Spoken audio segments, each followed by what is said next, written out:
Finally मैं पहुंच गई हूँ अब किचन में। इधर गाइस मैंने अभी जस्ट कट की भिंडी, देन उसको लग चुका है तड़का। ये देख सकते हो आप भिंडी। किसकी गाइस भिंडी फेवरेट है कमेंट करके ज़रूर बताना। मेरे तो ऑल टाइम फेवरेट है, मुझे जितने टाइम भिंडी मिल जाए कम मैं सीरियसली।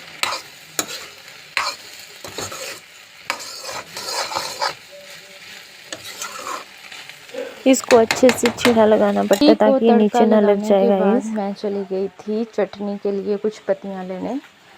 अब ये अभी सिंक भरी हुई है तो मैं इनको धो भी लेती हूँ गाइस। ये मैंने पुदीने की पत्तियां ली। ये है सब्जा सीड्स की पत्तियां, जिसे हम बोलते हैं भाबरी लोकल लैंग्वेज में। देन कड़ी पत्ता और तिरमिरे की कुछ एक पत्तियां ली मैंने। ये देख सकते हो गाइस आप तिरमिरे की पत्तियां। और चलो अब मैं किचन का काम निपटा लेती हूँ, मिलते हैं थोड़ी देर में। Okay guys. और कमेंट करके ज़रूर बताना आपको मेरी सावन की चूड़ियाँ कैसी लगी, रेड एंड ग्रीन। ओके अब काम निपटा लेते हैं, मिलते हैं थोड़ी देर में। सो गाइस इधर ये बन के चटनी हो चुकी है रेडी। देन भिंडी, चपाती और हल्का सा सैलेड नींबू के साथ। सो इस तरह रहा आज का ब्रेकफास्ट। देन ब्रेकफास्ट के बाद इधर लग पड़ी थी लंच की तैयारियां। लंच में आज बन रहा था राजमा और माँ, क्योंकि हमने कहीं घूमने भी निकलना था तो साथ साथ में ही मैं खाना बनाने लग पड़ी थी जल्दी जैसे ब्रेकफास्ट ख़त्म हुआ। देन देख सकते हो इधर मेहंदी लगाने का काम भी गाइस शुरू हो चुका था। ये है लोकल मेहंदी, जो कि पेड़ होता है त्यूर का, उसको पीस के बनाई गई है। और हमारे घर में आए थे मासी जी और मासी जी की बेटी। देख सकते हो मासी जी ने किस प्रकार लगाई है, साथ में मम्मी जी ने भी लगाई है बहुत अच्छे से, बट मम्मी ने एक हाथ में ही लगाई थी। और ये रहे दीदी जी भी लग पड़े थे थोड़ी सी अपनी कलाकारी दिखाने, वो भी डिज़ाइन बना रहे थे। बट बोलते हैं सावन के महीने में ये मेहंदी बहुत शुभ होती है गाइस, हर एक लेडीज़ को लगानी चाहिए। और जब तक सारे मेहंदी लगा रहे थे तब तक मेरी दाल भी ऑलमोस्ट साफ़ हो चुकी थी।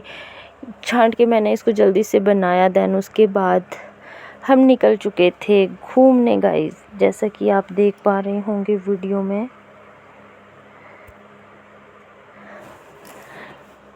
हम जा रहे हैं बैजनाथ भोले बाबा के दर्शन करने, जो कि सावन के महीने में बहुत शुभ माना जाता है गाइस। और सच में बहुत ही अच्छी जगह है। आप कभी भी हिमाचल प्रदेश घूमने आओ तो बैजनाथ भोले बाबा के दर्शन करने ज़रूर आना गाइस।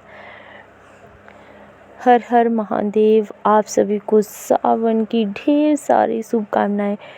फाइनली हम पहुंच गए थे अपने डेस्टिनेशन के पास गाइस। और इधर पहुंचते टाइम बारिश भी बहुत तेज़ हो गई थी। और ये रहा पीछे जो बोर्ड लगा है, यहाँ से नीचे जाते हैं, यहाँ स्नान आदि किए जाते हैं।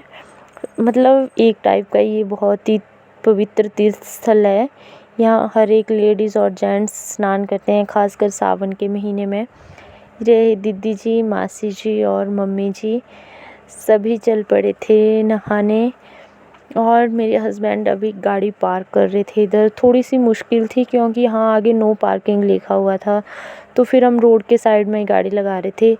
और पार्किंग यहाँ से हार्डली 2 किलोमीटर पीछे थी थोड़ा, तो हमने सोचा यहाँ नहा के ही चलते हैं। दैन उसके बाद गाड़ी प्रॉपरली पार्क कर लेंगे। ये देख सकते हो आप बैजनाथ गाइस। और ये साथ में दूसरी साइड इसके अपोजिट, मतलब नीचे खड्ड है देख सकते हो आप, उसके दूसरी साइड हैं छोटे छोटे से मंदिर। बहुत से देवी देवताओं के, जैसे कि आपको पता है हिमाचल देवी देवताओं की भूमि है। और बैजनाथ है भोले बाबा की नगरी। और यहाँ पर सावन के आजकल मेले भी लगे होते हैं। फाइनली हम पहुँच गए थे मंदिर गाइस, देख सकते हो आप। और सच में बहुत ज़ोर की बारिश भी लगी हुई थी। इधर ये बहुत ही प्यारा सा पार्क है जहाँ की बच्चे खेल रहे थे। और ये रहे मेरे हस्बैंड, सभी एक दूसरे की फ़ोटोज़ ले रहे थे, वो मेरी क्लिप्स ले रहे थे, बट बारिश में आप देख ही सकते हो कितने बुरे हाल हो गए थे। और ये रहे मम्मी जी और मासी जी, और देख सकते हो आप बारिश तो कितनी ज़्यादा हो रही है इधर।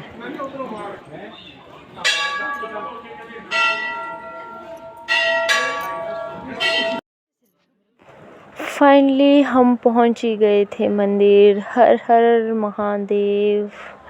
सच में मंदिर में आके जितनी शांति और सुकून मिलता है गाइस, वो कहीं नहीं मिलता। और ये बहुत ही प्राचीन मंदिर है। देन हमने अच्छे से दर्शन किए, मेले में घूमे, और उसके बाद हम वापस चल पड़े थे घर की तरफ। और जब हम घर आ रहे थे तो देख सकते हो गाइस, बारिश तो बहुत तेज़ हो गई थी ज़्यादा, और साथ में धुंध भी पड़ रही थी हल्की हल्की सी। और इसी बीच मौसम भी कह सकते हो सुहाना हो गया था। फिर हम सभी निकल आए थे दर्शन करके घर, दीदी जी, मासी जी और मम्मी जी, और साथ में मेरे हस्बैंड। और बारिश तो बहुत ही ज़्यादा हो रही थी, क्या बताएं, बट बहुत अच्छा रहा। खासकर मंदिर जाकर दिल को जो सुकून और शांति मिलती है गाइस, सच में बहुत ही अच्छा लगता है मंदिर जाकर। और मैं लास्ट में एक बार फिर से आपको बोलना चाहती हूँ कि अगर आप हिमाचल कभी भी विज़िट करो तो ये बैजनाथ का, शिव जी का मंदिर अपनी विज़िट लिस्ट में ज़रूर रखना। इसको कभी भी मिस मत करना गाइस, सच में। और बोलते हैं यहाँ जो भी मन्नत मांगी जाती है भोले बाबा उसको ज़रूर पूर्ण करते हैं। सच्चे दिल, सच्ची श्रद्धा से जो भी आप मन्नत करोगे वो ज़रूर ज़रूर पूरी होती है। ओके गाइस, मिलेंगे नेक्स्ट व्लॉग में। तब तक के लिए हर हर महादेव। Happy Sawan everyone. भोले बाबा आप सभी पर अपनी कृपा दृष्टि बनाए रखें। Bye bye guys.